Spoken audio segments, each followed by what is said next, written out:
When it comes to spiritual warfare, there are two types of people in this world: those who are suffering from the spiritual warfare, and those who place people in spiritual warfare. Peace, chosen ones. Happy Owl Wisdom Wednesday. I hope you all are doing well. This is the Mystic Owl speaking, and today I want to hop back onto the spiritual warfare train. That's really what my channel is about: knowing about spiritual warfare, learning about it, how to get out of it, how to deal with it, how I personally had to overcome it. And once you get out of it, it's always going to be someone or something to pull you back in. But once you know the tricks of the enemy, there is no going back. This place, every single thing in it, every single person in it, object, animal, we are all running off of a frequency. We are all running off of energy. When you're the one suffering from spiritual warfare, it can either be really big and dramatic or something small and subtle. It'll usually start off small, or what we perceive to be small, because my own personal warfare started off as confusion. I honestly think everyone warfare starts off as confusion, and being confused can seem like something small, something subtle, but it's not. Like I think most people would place that into the small or subtle category. No, the confusion, the start of it, that's really big spiritual warfare right there.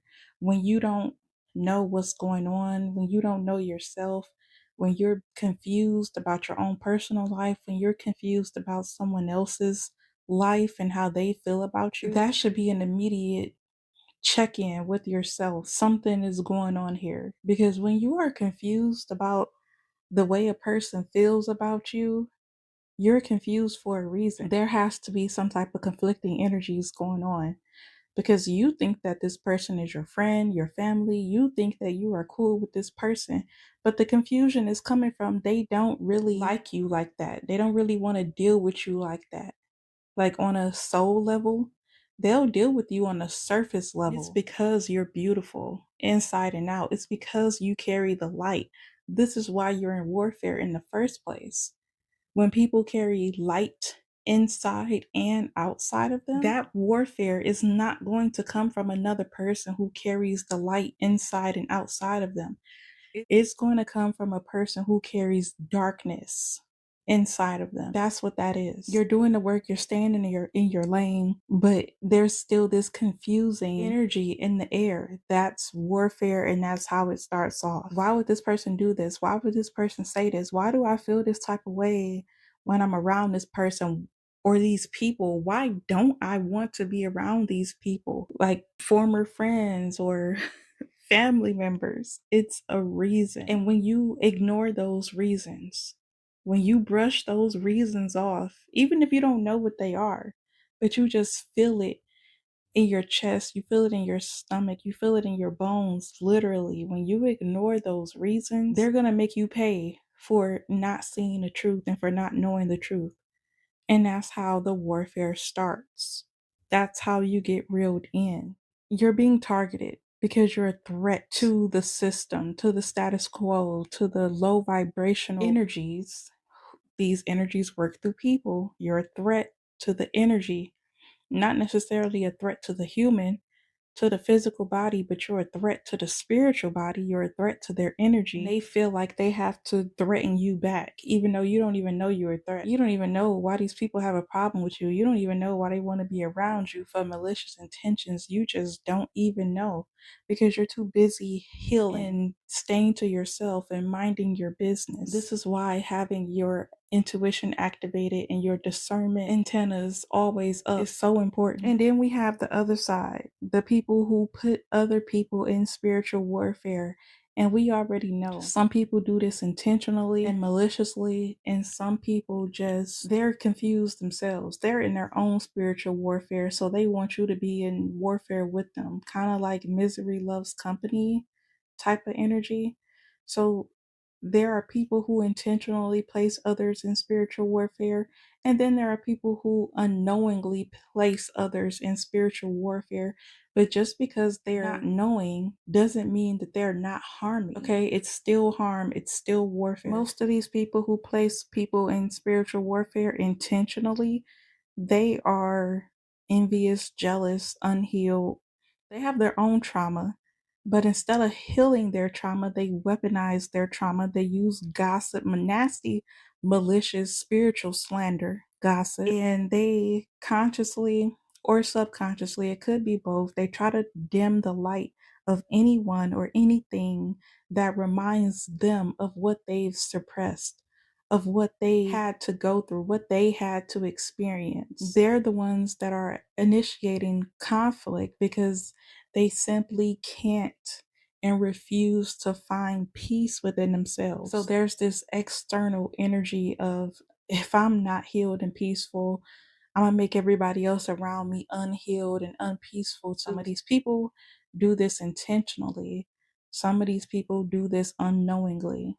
But again, just because they're not knowing doesn't mean that it's not harmful. And in my personal experience with spiritual warfare, these people know exactly what they're doing.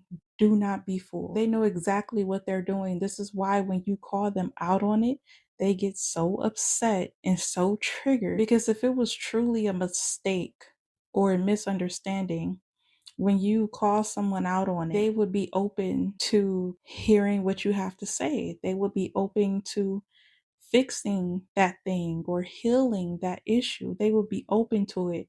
No, I've called people out on their nasty attitudes, nasty behaviors, and you want to know what they did to me? They snapped on me. They flipped the script on me. They lied and gossiped on me and about me. That's because they didn't think that I would call out their bullshit, but I did, and I always will, because I also learned being in this place, you have one friend, and that's you. And I know that sounds very disheartening to some, might even sound lonely, but it's the truth. And we like the truth around here. We like the truth over here. You are the only person who you can trust 110%. Period. It doesn't matter if it's your parents, your significant other, your children. It's just you. You are the only person who you can trust 100%. And that's just a fact. That's a fact with everybody. And the issue is, when you're dealing with spiritual warfare, especially when you're dealing with warfare that other people have placed you in, they want you to let your guard down, lowering your trust within yourself and placing that trust into an external source, which would be the other person, the other party. Never do that.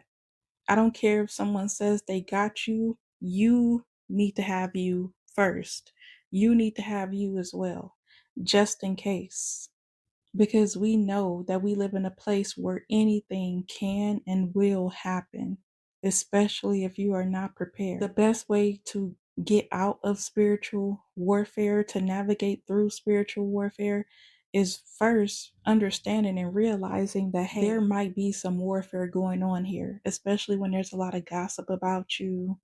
You're from a small town or just a city where everyone knows each other. The very first thing that I did, I took a step back from everyone except for myself. It was some people who I didn't need to take a step back from, but in that moment, I was so confused that I couldn't tell who's who. I couldn't, the lines were blurred. There was no, I could trust you, but I can't trust them. It was none of that. The only person who I could trust at that time was myself, so that's what I did. And when I took a step back, you would never believe what I saw. There was so much jealousy and envy over nothing.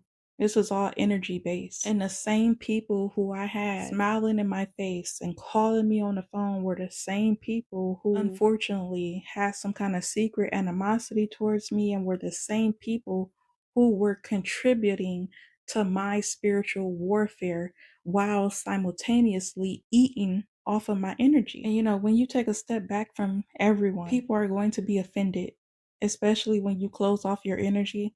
And those who are angry and upset and offended and who don't want to give you that space, that's the people who you need to double check your energy against theirs, because that's probably the very same person that's placing you in that spiritual warfare. If you stay to the end, thank you so much for listening. Be sure to tune into next week's Our Wisdom Wednesday for more spiritual guidance and insight. And as always, speak life over yourself.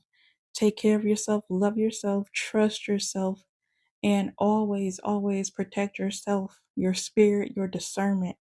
I love you, chosen ones. Peace.